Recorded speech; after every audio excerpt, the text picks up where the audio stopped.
Hello and welcome to Castanet's Week in Review. I'm Jen Zielinski. Our top story: over 2,000 people were without power in the Vernon area, while in Osoyoos, a record amount of rain fell in just 2 hours after a heavy thunderstorm hit the entire Okanagan. A weather system off the coast of Oregon brought heavy rain, localized hail, and strong winds to the area. So the moisture is coming from a real southern location, from off California, at the time of year when the waters are the warmest. So it's bringing up really warm, moist air. It's not typical for us. Usually we get this type of system with a lot less rain and cooler conditions that would provide the first dusting of snow over the high terrain. Thunder showers are expected to continue over the weekend, while Environment Canada says a drier trend is expected for Monday, with highs in the upper 20s. A fire that ripped through a section of the West Bank Lions Community Hall is being investigated as a possible arson. Crews were called to the blaze of the historic wooden structure on Sunday morning. The situation was brought under control in half an hour. However, the building could not be saved. The building houses the Lions Club, the Storefront School, and the Red Cross Equipment Loan Operation. All will have to be relocated. A North Okanagan woman is outraged after conservation officers shot and killed a mother bear and her 2 cubs.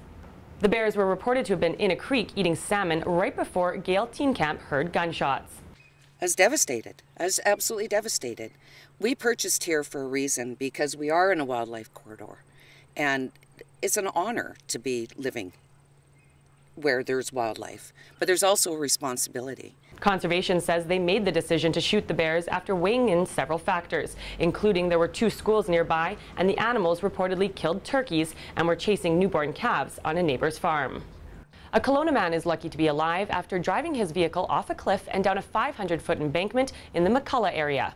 The man, who is in his 40s, lives in the area and was able to walk up the steep incline under his own strength following the incident. His vehicle is badly damaged and it will take several days to recover. It is not known what caused the man to leave the road, but alcohol was not a factor. School was back in session this week and police were out in full force to ensure drivers were slowing down. However, many were still caught speeding, and it may surprise you who was ticketed.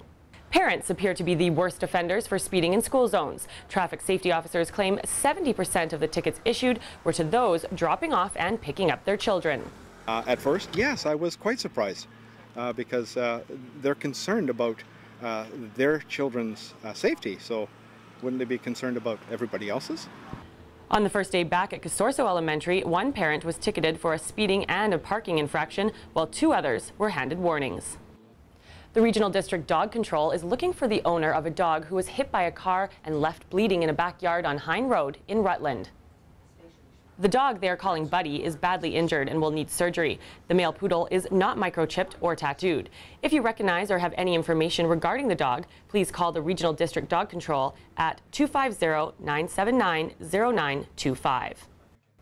Well, that wraps up Castanet's Week in Review. I'm Jen Zielinski. Thanks for watching. Remember to send your news tips to news@castanet.net and follow us on Twitter at @CastanetNews.